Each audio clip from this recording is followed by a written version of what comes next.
How we doing, everybody? It's Wardy here, and we have a lot to get into in our latest Big Mets Update segment, dropping May 1st, 2025, and a very happy May to each and every one of you. As we know, the Amazons were greeted beautifully in the month of April on the win column, securing 19 wins, tying for the most in National League history for the most wins in the first month of the season, and is the most wins in the month of April in Mets franchise history. So let's see what they can do here in the month of May, officially beginning today as they're getting set for the rubber match at the time of recording this against the Diamondbacks. And I typically don't go out of my way to drop a video in the AM when we have a quick turnaround of a game happening just mere hours later. But given everything that's transpiring with this Mets bullpen, something that's been a great strength for them to this point in the season, now may very well be their Achilles heel to a degree, as both AJ Minter and Danny Young, the two southpaw options currently in the Mets bullpen, it looks like their season is coming to a premature end as they both need season-ending surgery more than likely. So what does that mean, everybody? Not only is David Stearns and Carlos Mendoza going to consider in-house options, but they most certainly are going to consider external options as well. And that is where David Robertson, the former New York Met from 2023, enters the fold. And we're going to get into the likelihood, unlikelihood of D-Rob returning this Mets team, along with why hasn't he signed with a team yet so far this year when he was absolutely dynamite last year for the Texas Rangers. That, along with our latest prospect report, is what we're going to get into, everybody. So thank you kindly for smashing the like and subscribe button as your first chime in. And I want to hear from you guys specifically in the comments down below. Are you for or against a David Robertson reunion? Because I got a lot to say on D-Rob, a lot of positives, and honestly, there is a greater reality of this coming to fruition than would have otherwise would have been the case heading into the season for many reasons. But folks, let's let it rip as we always do, breaking down the latest in Mets land. And before we move forward in today's video, everybody, let's first hear a quick word from our sponsor that I'm so excited to break down, that being at Mando. Mando, the all-purpose, all-body deodorant, which I'm so excited to get into. Why, you might ask, Wardy? That's because this is a product that I've been using well before they even reached out and we've connected here to get a sponsorship deal done. Shout out to all you amazing Mets fans who helped make this possible, that we are reaching highs here on the platform, that we're getting deals with Mando. Mando, love their whole body deodorant. And if you guys don't know Mando, let me enlighten you folks, because they have a plethora of products that, mind you, are all clinically proven to block odor all day and control your body odor up to not 24, not 48, but yes, you guessed it, 72 hours. This has been a massive game changer from the time that I've used their product over this past year versus the previous deodorants that I've used. And mind you, this is not just for pits. This can be for behind your knees. This can be for, the areas that we're not going to talk about. Wherever you feel like you need deodorant, that is where Mando comes into play. And with their starter pack, which I have in my possession to a degree, folks, you have a lot of the other amazing products that they have, including their normal whole body deodorant Mando stick. We have their Mando wipes, which I absolutely love. Where were these back when I was in middle school and high school, especially, where I'm sweating bullets throughout the day just because I'm sitting there stressed doing classwork and stuff? These would have been awesome to have for my pits throughout the entire school day. I digress. We got the whole body deodorant as well, which is fantastic. We have the Mando body wash here, which is so good, and one of my favorites as well, the whole body deodorant, but this time in the liquid form here. Again, all the Mando products, I cannot say enough glowing things about them. Sponsor or not, I will continue to promote this brand, and for great reason, everybody. So now I'm calling on each and every one of you. If you guys want to get in on Mando, listen up to the following, folks, and please sign up today. How do you sign up? It's by controlling the body odor anywhere with @shop.mando and get $5 off your starter pack. Mind you, that's over 40% off with our amazing promo code. You guessed it, Wardy, W-A-R-D-Y, at shopmando.com. Shout out to Mando once more for being an awesome sponsor of the platform, and thank you, Mets fans, for making it happen. Alrighty, folks, let's get right into this, and let's start here with the bullpen discussion. That's more than likely why you clicked on this video, understandably so. And let's first hear from Carlos Mendoza and Danny Young regarding Danny's latest injury and what's next for this Mets bullpen. Listen up, everybody.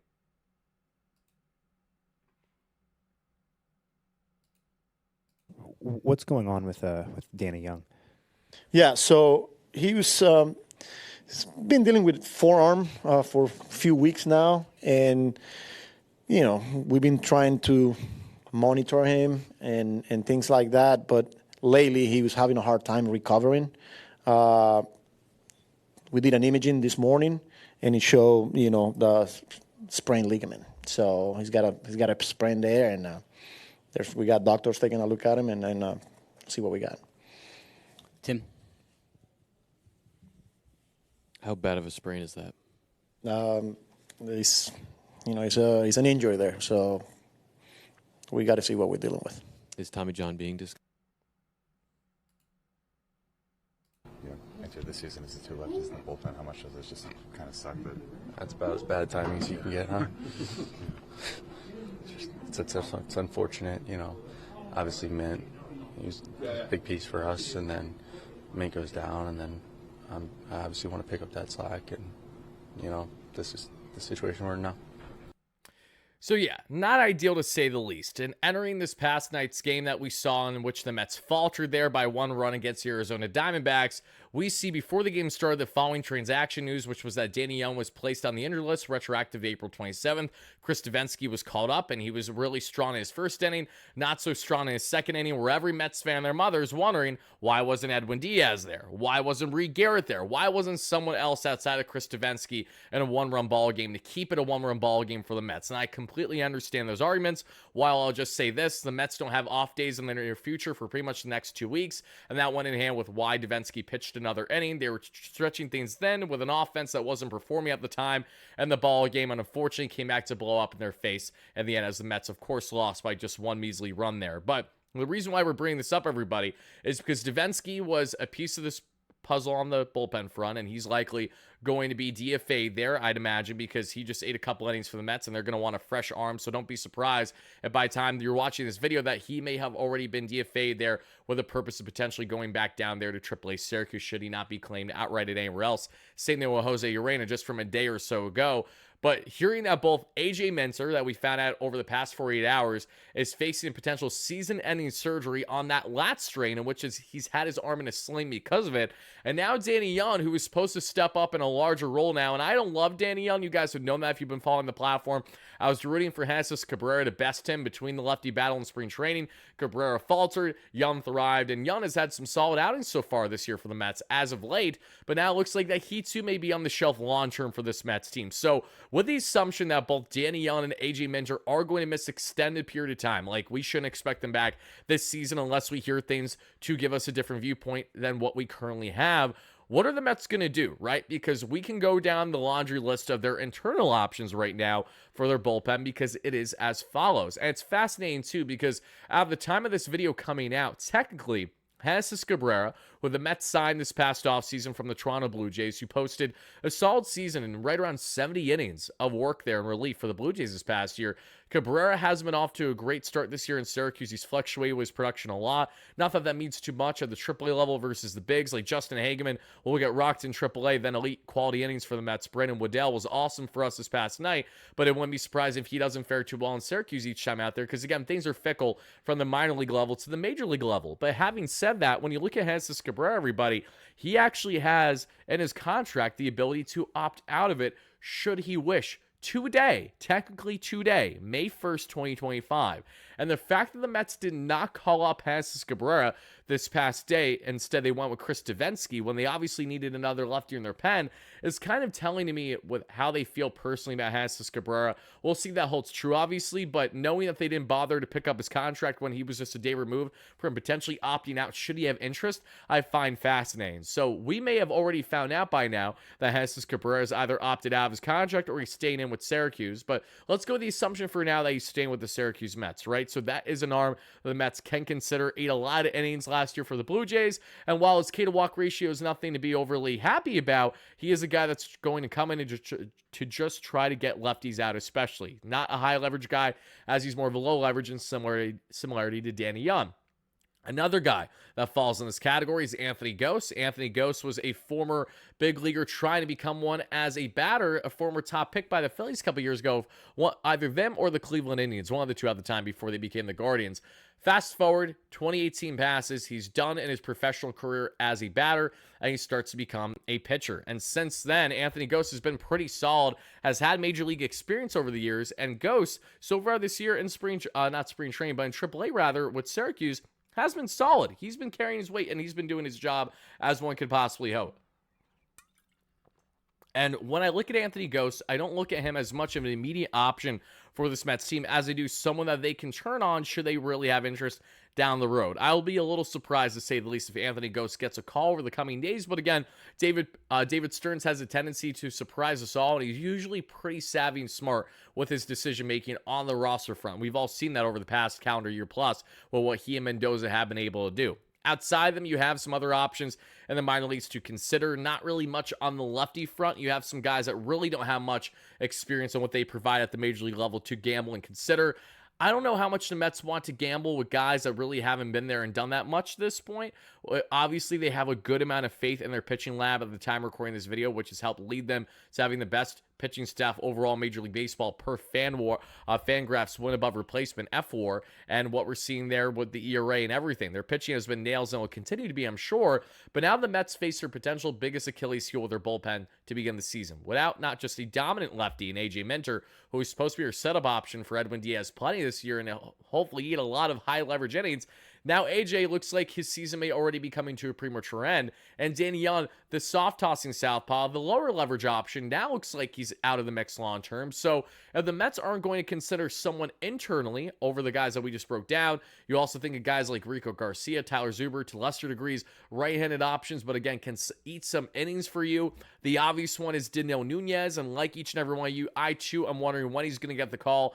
Can't imagine it's that long from now, but the Mets haven't brought up Daniel Nunez because they don't want him to come up as a one and done where they're going to send him down the next day. That's why when they brought up Kevin Herget and now here in Chris Davinsky, these are guys that more than likely aren't going to be here for more than a cup of coffee at least, because they're just here to eat innings immediately and to be a fresh arm for the team. Daniel Nunez, when he does inevitably get called up by the Mets this year, the goal is for him to stay in this bullpen and to not be sent back down. So for one reason or another, the Mets have decided not to bring up Nunez to this point, whether they feel that he still needs to get stretched out to a degree in Syracuse, even after he's pitched a month with them so far this year or what have you. What I can tell you is that Nunez does have the stuff, is just waiting to get the call. And when he does get the call, I look forward to breaking down how he performs with each and every one of you. But now that we went over all the internal options for the Mets, let's talk about the external ones and why you probably clicked on this video, rightfully so, because if the Mets have any shot on bringing David Robertson back, now is the time to do so. And folks, the Mets have a greater shot than I'd say than ever before to make D-Rob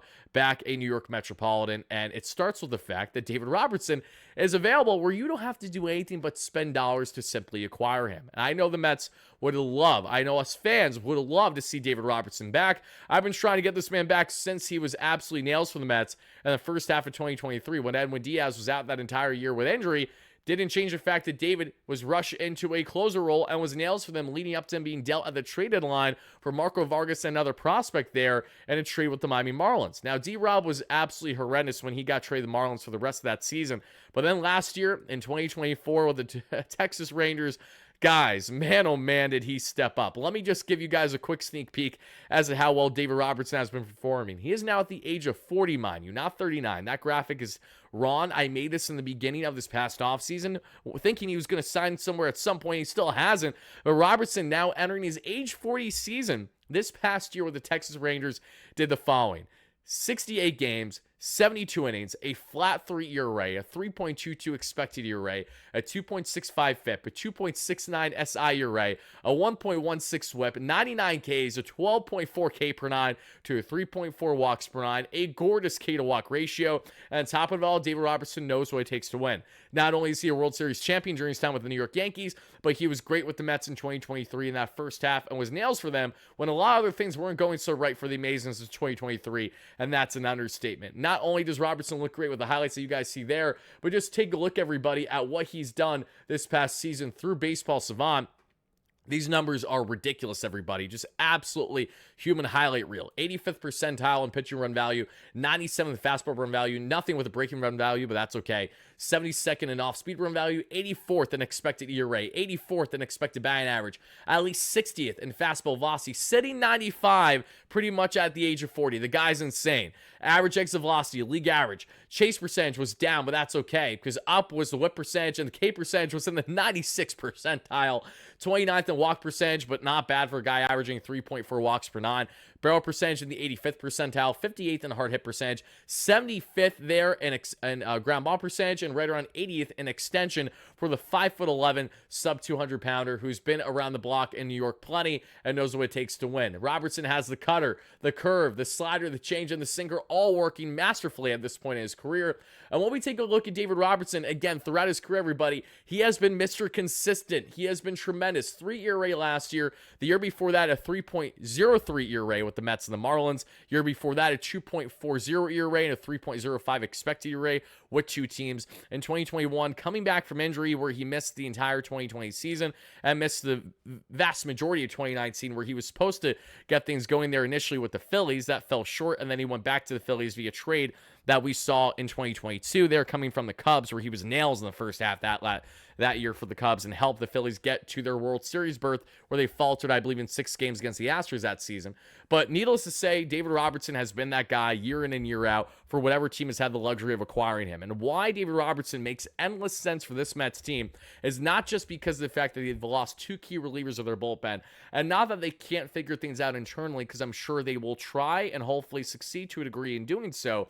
But as long as David Robertson is still ramping up, which there's a lot of belief that he is right now, should that be the case, there's no reason to not at least give the guy a call, and here's why. David Robertson, last season, in his age 39 season, when facing left-handed batters, everybody, look at the following numbers. We are at a 145 average, a 237 on base, and a 231 slug for an insane 467 opponent OPS for left-handed hitters. David Robertson is as good of a lefty reliever in Major League Baseball as they come for a guy that doesn't throw left-handed. He has had reverse splits his entire career. He dominates against left-handed batters. He knows high leverage on the back of his hand, as he's done it his entire career the past 15 years now, and he still has the fastball velocity sitting right around middle of the pack, 95 this past season. I can't get over. And the big reason as to why David Robertson is not on a Major League Baseball team, everybody, is sadly age discrimination. That is 1,000% the only reason why he is not signed with a team. Because even having, say, a lofty price of hoping probably at least 1 year, $10+ million, I'm sure was the case of Robertson, because that's what he signed. I believe he signed 1 year for $11 million with the Rangers entering this past season, entering the 2024 year. And look what he did, well above his value of a contract. All Robertson wants is a 1-year deal, right? And I'm sure he'll come down on price point at this point. But the reason why he hasn't signed with a team is twofold. One, had a high price point for a reliever when a lot of teams don't want to invest on relievers. And the main thing is the age. Regardless of how dominant David Robertson is, because he's in his age 40 season, teams have a lack of interest. That's why there's a lot of hitters out there that are still major league quality hitters, but are settling for minor league deals at best, or they're still hoping to sign with a team leading up to the trade deadline because they've entered their early 30s now, but they've already hit past their prime and they're already on the decline, and they're just not appealing enough to the average team.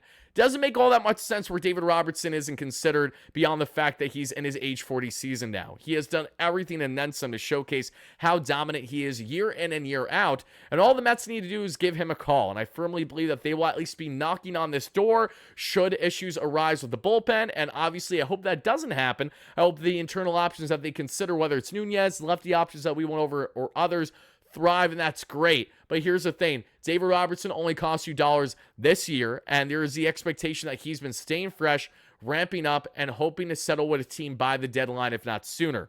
Well, the Mets have an immediate need now for a high leverage arm in their bullpen, specifically one that can get lefties out and to be a setup man for Edwin Diaz.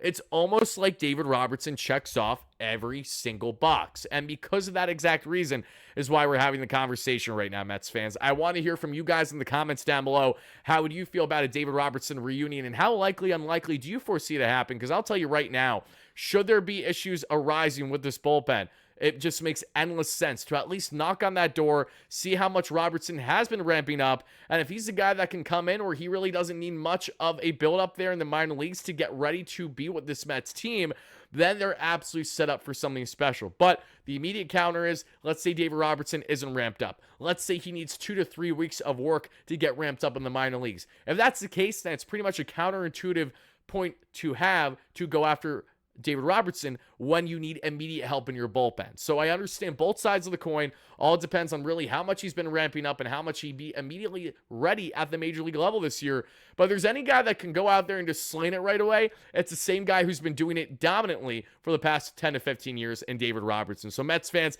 definitely let me know how you feel about D-Rob in the comments down below. I'm a heavy David Robertson proponent. I've been obsessed with the guy since he touched down with the Mets in 2023. He loved his time with the Mets.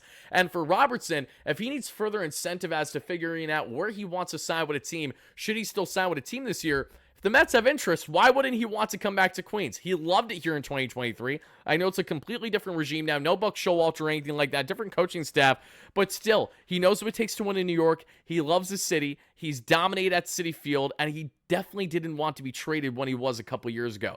Mets still have their core with Lindor, Alonso, Nimmo, etc. He knows those guys well. All the more reason to say that David Robertson should find himself in Queens sooner rather than later. If it is not going to happen, say tomorrow, then hopefully we'll hear more on this over the next week or two, depending on the bullpen configuration, everybody. But last but not least, everybody, let's now get into our final topic today, which has everything to do with the Mets prospects. Let's get into the latest on our farm report. Let's go ahead and do exactly that. And while I talk about that, I'll just play B-roll from the past game, at least from the game that I'm now recording this video for each and every one of you, because they lost this past night. Sadly, weren't too many highlights. They were mainly Brandon Woodell and some home runs from guys like Mark Vientos, and also there that we saw in Mr.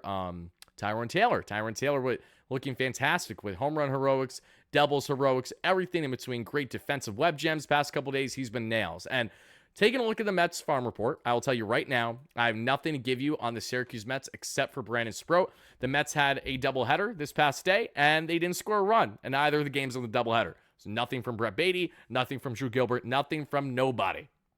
Brandon Sproat, though, in one of the starts, won 4.1 innings, had 5 hits, 2 earned runs, 2 walks, and 4 strikeouts, has a 5.48 ERA this year. Anthony Ghost pitched a scoreless inning, which is nice to see. He's down to a 2.38 ERA in Syracuse. That's notable. Should the Mets consider him? Tyler Zuber had a scoreless inning, 1.2 actually, as a matter of fact. Nothing. No strikeouts, no hits. No walks, no nothing. 5.23 ERA, though. He's trying to work back. He got roughed up big time a couple games ago. But as we go from the Syracuse Mets to the Rummel Ponies, the Rummel Ponies fared better. They won 3-2 in their matchup against the Sea Dogs. And the notables on the offensive end were Mr. Lugo at third base he was at third and short, had himself a double, his first of the season. Outside that, though, not a whole lot to give. He went 3 for 4 with a couple RBIs. We saw Ryan Clifford not get a hit, which I don't love to see, but I know he'll pick it up. Nick Morabito went 1 for 4. Jet Williams went 1 for 4 as well. And then we look at the pitching end. We had Mr. Thornton, who was just moved up, mind you, to the Rummel Ponies there from the Brooklyn Cyclones. Love what he's doing. And I believe in his first start this year with the Rummel Ponies, if I'm not mistaken, don't quote me on it, 2 earned runs across 4.1 innings, 5 hits, and 0 walks, 2 strikeouts for a 4.15 ERA. Moreno won 1.2 shutty. Ryan Lambert, the flamethrower right-hander who moved up now for the Mets too, that was promoted to the Rummel Ponies. He won 1 scoreless inning with a pair of walks and 2 strikeouts. And Orlena continues to dominate with 2 scoreless innings and 2 strikeouts. He looked great in that matchup too. Now let's get on to the Brooklyn Cyclones, because they were teeing off big time in this ball game. Jacob Reimer, everybody, at DH, had not 1, not 2, but 3 home runs throughout the first 6 innings in their 15-1 victory over the Blue Rocks. Reimer's up to a .318 average on over 1,000 OPS. He's been playing DH and third base thus far this season for the Cyclones. Marco Vargas, who just got called up and was one of the prospects in the David Robertson trade a couple years ago, 1 for 4, 2 RBIs. Eli Serrano, 1 for 5, 2 runs scored, an RBI. Serrano's looking good. We love to see that. 820 OPS. Mercado at first base, a pair of RBIs. Marco Vargas did have his first triple of the year too, which is great to see. Boston Barrow, 2 for 4 at shortstop with 2 runs scored. Love to see that. Jesus Baez, 1 for 3 with 2 runs scored. Not opposed to seeing that either. Mr. Ewing in center field, who was called up there to the Rummel Ponies this past week too, after dominating in St. Lucie. 1 for 4 with a run scored, an RBI. And Carson Benj, everybody, continues his red-hot streak. The first-round pick from the Mets this past year. 2 for 5 with a run score there, commanding in left field. Benj is looking great now with a .300 average and 845 OPS. He's really turned it on the past 2 weeks. Then we have pitching for the Brooklyn Cyclones is more dominance from Joel Diaz. Joel Diaz went 5 innings of 1 earned run, 0 walks, 6 strikeout ball, is now down to a .44 ERA on the season. Remember the name Joel Diaz in case you guys have already, because he's been off to a stellar start with the Cyclones, and it will not be long before he moves up there to the Rumble Ponies, everybody. If I mentioned earlier about guys moving up as well, in the case of Ewing and others, they moved up not to the Rumble Ponies, but to the Cyclones from the St. Lucie Mets. Just want to clarify that. But on the pitching end, Ammons, who I love, southpaw option that I'm expecting to get moved up to the Rumble Ponies sooner than later because he was dominant last year. Went one shut. He has yet to allow an earned run this year there in the minor leagues. And as we get on, last but not least, to the Port St. Lucie Mets, how do they fare in their latest outing, everybody? It was as follows. 8-6 victory that we saw in this one, folks, and the key notables that we see here on the offensive end are Mr. Snyder ripping his third double of the season. Colin Houck, love to see his fourth double of the year. Houck had 2 RBIs and is still batting below the Mendoza line, but baby steps in the right direction. Davison Gutierrez, an exciting Venezuelan catching prospect who's off to a great start the first 2 weeks. Died off quite a bit since then. He hit himself his first home run of the year in the second inning that we saw. He's batting just below the Mendoza line, too. Outside of that, we saw Simone Juan go for 2 for 5, former IFA prospect signing a couple years ago. He hasn't done much so far this year, but a lot more to work on. Snyder at second base had a 4 for 5 game. Great to see that. And Mr. Jeremy Rodriguez at shortstop, 3 for 6. And for those that don't know the Jeremy Rodriguez story, fun little fact about him is that the Mets actually acquired him for Tommy Pham at the trade deadline a couple years ago as a 16 turning 17-year-old back at the 2023 deadline. And he has a lot of potential, a lot of excitement, and he's been looking good so far in St. Lucie. When, mind you, he is only 18 years of age right now? So young, so much potential. 3 for 6 with a run score in this ball game. And on the pitching end, Matthew Allen, everybody. We have another positive Matt Allen update, which I'm so happy to share. Matt Allen went 2 shutty with 2 hits, 1 walk, no earned run, 3 strikeouts. Now at a 2.25 ERA so far for the St. Lucie Mets this year. Matt Allen, who they drafted back in 2019, his first season of playing professional ball, and he's looking great in doing so. So I hope he continues that upward swing with his development. But guys, that is going to do it for our latest New York Metropolitan Big Mets Updates segment. I hope you guys enjoyed. So please let us know again your biggest takeaway on the front of AJ Minter, Danny Young, in-house options, external options, headlined by David Robertson, and everything in between that we broke down. And I will see you all later on today at the time of recording this video for our latest post-game segment. Win, lose, or draw will be live right there as we always are, the same way that we have you covered every single day here on the platform for all things Mets, all in season, postseason, and off season long. Thank you guys again for watching. As always, no matter what, let's go Mets, baby. Peace out.